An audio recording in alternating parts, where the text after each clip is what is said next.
Hello there, and thanks for stopping by the old YouTube channel. I've been investing in these high yield dividend ETFs since May of 2024. And on the left, you can see my progress of dividend income throughout that year. And on the right is a screenshot of January 2025. I expect to get about $1,127 of dividend income.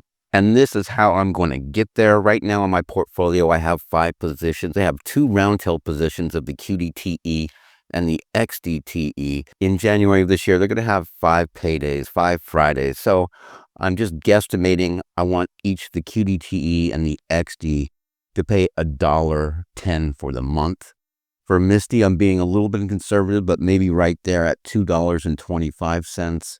Coney, I'm just plugging in 80 cents, and then YMAX, a weekly pair. For the month of January, I just plugged in 60 cents or about 15 cents a week. And if you look, you can see my share count of each position. You put those into a little spreadsheet, about $1,127 of income for January. And all right, let's jump to the last trading day, January 3rd, 2025. Here is my Fidelity portfolio with those 5 positions. And you can see we had a really good day for this portfolio, a green day across the board for the whole stock market. Again, 3 yield max positions and 2 Roundhill positions. Coney, 200 shares, MSTY, about 125 shares, YMAX, about 218 shares, and then what I call my core holding, the Roundhill funds, the QDTE at 332 shares, and xdte at 170 shares. And with this screenshot, this is the total gain or loss since I've held each position. Starting with Coney, I've only held this maybe about a month. I bought it last X dividend, so I haven't received a distribution yet from Coney. Same with MSTY. I just opened this up last week, I believe the day after Christmas. The Roundhill funds, QDTE and the X, I started these positions in late July of last year, and YMAX is about a month old. I've received about 3 or 4 distributions. And then you can see with the down market that we had in late December, I am negative in each position. Okay, let's take a look at each of my yield max positions. We'll start with Coney.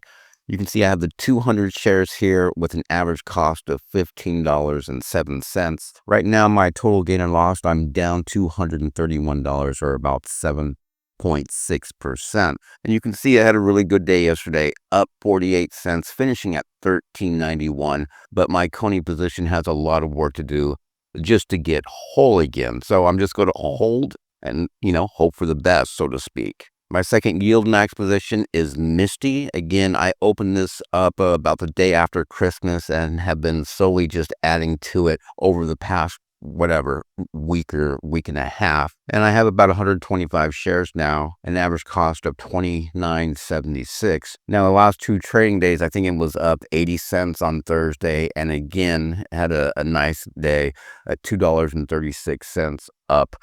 And it almost made my position whole again. I'm down about $30. So we'll see what Bitcoin does, which MicroStrategy will follow that closely, which MSTY follows MicroStrategy. And hopefully it'll just pump, get to at least $32 or $33 before declaration. At least that's the hope. And YMAX, if you're in it, it's the weekly pair. I now have 218 shares. Again, it took a hit during the last couple weeks of December. I'm down about 5% or about $200, but you can see yesterday I had a really good day, up 39 cents, finishing at $17.25. Okay, now to the Roundhill funds. The first one, the xdte, 170 shares, my average cost of $51.92. In mid-December of last year, I was up 3-4%, getting those dividends. But we had the perfect storm of where they're closing out their books, that being Roundhill, and they paid a distribution, 2 distributions in a row of like 60 cents each week for consecutive weeks. Plus, we had that big downturn, which in turn made my NAV come down. So I'm down 3%.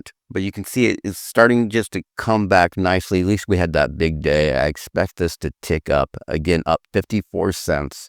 And finish the day at $50.24. So hopefully by the end of the month, or hopefully sooner, I can get whole again while still receiving those dividends, so I can be like capital flat. And then the QDTE, which is my biggest holding, 332 shares. You can see my average cost of $42.07. Now I'm down 4.39%. Again, middle of December of last year, I was up a little bit over 3%. But they had the two huge distributions of 80 cents for consecutive weeks, plus that downturn, which again have dropped the NAV value of this fund.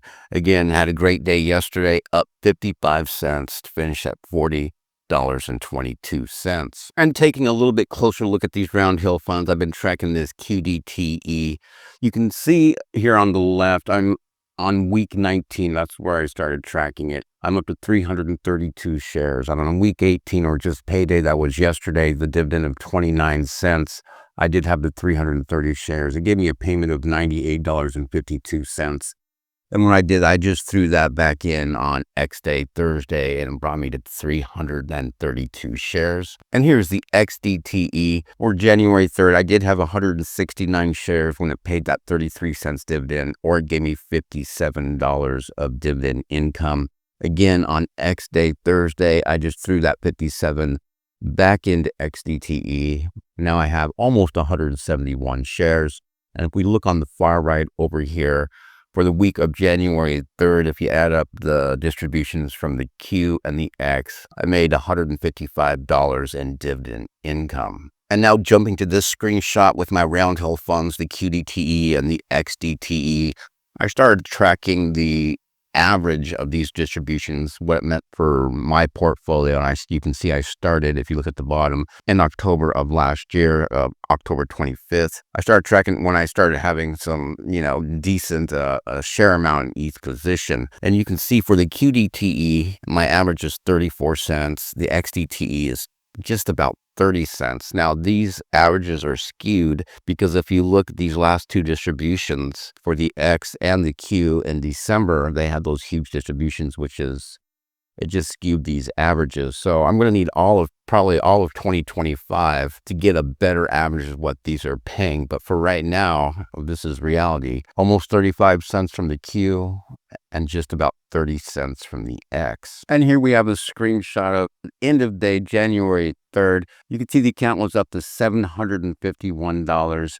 Now my total gain or loss is at $1,359, or I'm down overall about 4%. But if you compare this to 2 days ago, I was down $2,200, or down 6.74%. So just a couple positive training days. MSTY was a good help, and then those Roundhill funds that had a really good day yesterday have really decreased my total gain or loss. So again, the goal for this portfolio is to at least be capital flat while getting the distributions, but I do want to be up 2 or 3% while getting some dividend income. At least that's the goal. All right, let's go back to this screenshot. It shows my 5 positions, and it shows the dollar amount for each position. If you add up all 5 of those dollar amounts, you're going to get $32,223. And then this net debit up here, that's $11,371. That's how much margin I'm using with Fidelity. So if I liquidate all 5 positions, Fidelity is going to get their $11,300 back, and I'd be left with $20,851. Again, I'm new to investing, at least 8 months new to investing. My goal is just to increase my monthly distributions, my monthly income, month after month, week after week, because I love those weekly pairs. But I want to have my balance, my cash balance,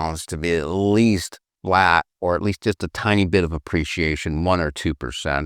And again, you saw I'm down 4%. So anyway, that's the goal. This is the portfolio for January 3rd, 2025. Folks, thanks for watching. And as always, I will see you in the next video.